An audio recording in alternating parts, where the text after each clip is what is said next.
Bonjour et bienvenue dans cette nouvelle vidéo Zone Bourse, dans laquelle, pour changer un petit peu, nous allons parler d'obligations. Mais avant ça, on va quand même dire un petit mot sur les actions. Parce que les marchés actions sont secoués, ils sont secoués par la guerre en Ukraine, bien sûr, mais surtout par l'accélération de l'inflation et la hausse prévue des taux d'intérêt. Alors, tout ça, c'est lié. La guerre en Ukraine fait monter les prix des matières premières, ce qui accélère la hausse de l'inflation. Alors l'Ukraine n'est pas la seule raison, il y a aussi la création monétaire des banques centrales, il y a aussi des pénuries dues au confinement en Chine, mais bon, l'Ukraine ça a été le dernier accélérateur, on va dire. Et puis, cette hausse de l'inflation oblige les banques centrales à monter leur taux d'intérêt. Alors bien sûr, c'est difficile en bourse à court terme parce que les indices boursiers, mais aussi, il faut l'avouer, la plupart des portefeuilles actions, y compris le mien, sont entre moins 10 et moins 20% par rapport à leur plus haut.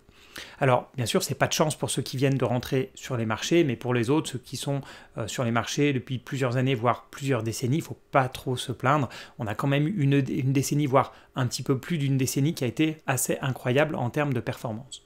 Alors, du côté des pertes, les plus importantes ont lieu sur ce qu'on appelle maintenant de manière assez commune les valeurs de croissance non rentables ou alors la technologie non rentable.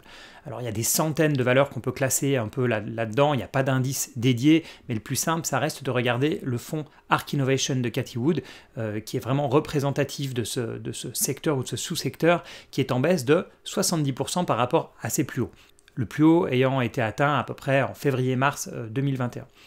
La deuxième vague, elle est arrivée quelques mois plus tard et elle a touché les grosses sociétés de croissance qui étaient rentables cette fois-ci, qui ont en moyenne baissé d'une vingtaine de pourcents, si je regarde le Nasdaq, avec un plus haut qui a été atteint, lui, en fin d'année 2021. Alors je dis une vingtaine de pourcents en moyenne, mais pour certaines, ça a été beaucoup plus violent, comme pour Meta, la maison mère de Facebook, moins 46%, Nvidia, moins 46%, ou Netflix, qui est 70% en dessous de son plus haut niveau. L'Europe globalement s'en tire mieux malgré la guerre en Ukraine avec environ 8% de perdus depuis le 1er janvier. 8% quand on y pense, c'est quand même pas tant que ça, même si on a l'impression qu'on est en train de vivre quelque chose d'incroyable. Oui, c'est sûr que sur certains sous-secteurs, ça se passe pas très bien, mais si on regarde les indices larges européens, on reste quand même sur des niveaux qui sont tout à fait corrects. Mais bon, tout ça, vous le savez, parce que je sais que sur cette chaîne, vous êtes très attentifs à ce qui se passe sur les marchés actions. Mais ce qui est intéressant, c'est de regarder ce qui se passe aussi du côté des obligations. Parce que les obligations, notamment les obligations d'État, sont censées jouer un rôle tampon pendant les crises, voire même le plus souvent de jouer un rôle de valeur refuge. Et là, ceux qui ne connaissent pas trop les obligations vont être surpris. J'ai pris 3 ETF obligataires européens. Un sur les obligations d'État de 1 à 3 ans, un autre sur les obligations toujours d'État 3 à 7 ans, et enfin 15 ans et plus. Donc on est d'accord, on est sur ce qu'on appelle des actifs qui sont considérés comme sans risque, parce que ce sont les États qui sont, même s'ils sont très endettés, pas encore prêts à faire faillite. Leur performance depuis le début de l'année est de moins 1% pour les obligations de 1 à 3 ans, moins 9,5% pour les obligations de 3 à 7 ans, donc on est déjà pire que les actions européennes, et moins 18% pour les obligations de 15 ans et plus, c'est-à-dire cette fois-ci bien pire que les actions de la même zone géographique, donc les actions européennes. On voit que les obligations réagissent très différemment aux hausses de taux. Alors, elles varient toutes dans le même sens, c'est-à-dire qu'elles varient toutes dans le sens inverse des taux, mais c'est l'amplitude qui est très différente. Je reviens très rapidement sur cette relation inverse entre taux et obligations, parce qu'on me pose certaines fois des questions là-dessus, même assez souvent. En fait, c'est assez simple à comprendre. C'est que quand les taux d'intérêt montent, donc la situation qu'on vit aujourd'hui, quand les taux d'intérêt montent, les obligations déjà émises, à des 0,5%, 1%, parfois même 0%, elles deviennent moins attrayantes, puisque le taux est inférieur à celui du marché actuel. Et à l'inverse, une baisse des taux augmente le prix des obligations déjà émises parce que leur coupon devient plus intéressant que le taux actuel du marché. Mais on voit que la sensibilité au taux, elle varie énormément suivant les obligations. Et j'en profite donc pour vous expliquer rapidement le concept de duration, un concept qui est vraiment clé si vous voulez acheter des obligations. Alors c'est rarement des obligations en direct, il faut l'avouer, pour les particuliers, c'est plus souvent au travers d'ETF ou bien au travers d'unités de compte dans des assurances-vie. Donc il y a souvent confusion entre la maturité d'une obligation et sa duration, parce que dans les deux cas, on parle d'une durée en années. La maturité, c'est la durée entre la date d'émission de l'obligation et sa date de remboursement. Donc une obligation qui a été émise en 2010 avec une échéance en 2030 à une maturité de 20 ans. Alors certaines fois, il y a aussi, quand on parle de maturité, on peut parler de la différence entre l'échéance et puis la date actuelle.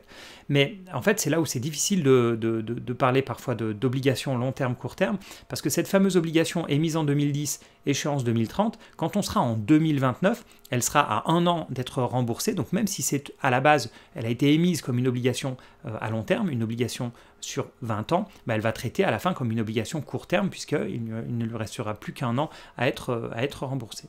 Et c'est là où le concept de duration est intéressant.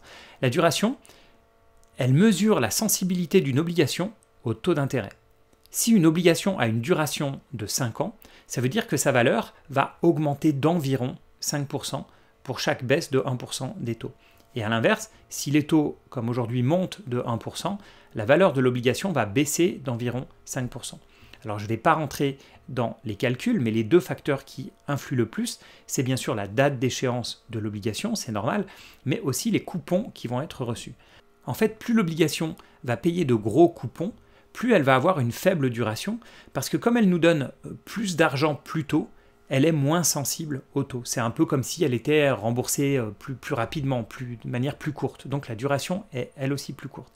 Et à l'inverse, une obligation zéro coupon, donc on ne va pas toucher de coupons tous les ans, ou tous les trimestres, ou tous les semestres, qui va tout nous donner d'un coup à la fin, intérêt et capital, elle aura une duration plus longue. En fait, elle aura même une duration qui sera égale à la période entre maintenant et la maturité. Donc si vous avez une obligation qui va être remboursée dans 5 ans, zéro coupon, elle aura une duration exacte de 5 ans.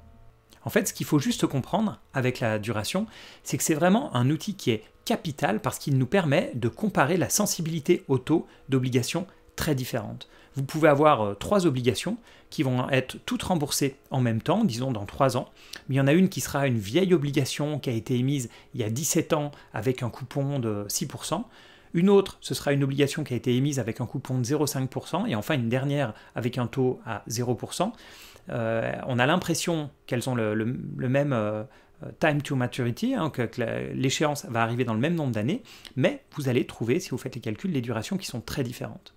Alors il y a 2 choses à retenir dans la vidéo d'aujourd'hui. La première chose, c'est que contrairement à un mythe en finance, les obligations ne sont pas toujours moins risquées que les actions. C'est exactement ce qu'on vient de vivre aujourd'hui avec, vous l'avez bien vu, une baisse de 18% sur les obligations d'État européennes et obligations d'État, donc les moins risquées de la zone euro, contre une baisse de à peu près 8% sur les marchés actions européens.